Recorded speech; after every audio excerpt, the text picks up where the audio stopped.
na araw. Ano pong name, ma'am? Marivic Ramos po. Taga saan po? Taga Baliwag, Bulacan po. Alright. So, saan niyo po nakita ang era? Sa Facebook and TikTok po. Okay po. So, very interested po kayo sa colon cleansing po natin. Yes po. Bakit po, ma'am? Ngayon po kasi hindi pa po kayo nasa session, no? Yes So, po. this is the before po. So, ano pong pakiramdam niyo po? Now po parang medyo po namumuno yung tiyan ko, parang ano. Pero hindi naman bloated. Tapos medyo masakit yung tagiliran ko. Ganun lang. Kaya naisipan ko na try ko kaya dito sa air. Kahit galing pa po kayo sa Malay, saan po kayo galing, ma'am? Sa Bulacan po. Baliwag, Bulacan. Opo, opo. Alright. So, mamaya pa malalaman natin kung mawawala yung pananakit ng tiyan. Sige po, sige po. Thank you po.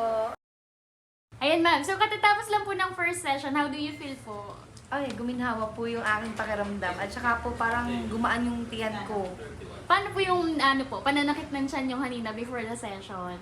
Before, papunta ko dito kanina is masakit yung tagiliran ko. Apo. Ngayon parang nawala yung pananakit ng tagiliran ko. Wow. And hopefully, sa susunod is mawala na talagang tuluyan yung pananakit dahil sa pagiging bloated ko. Yeah, thank you so much Thank you po, po. ma'am.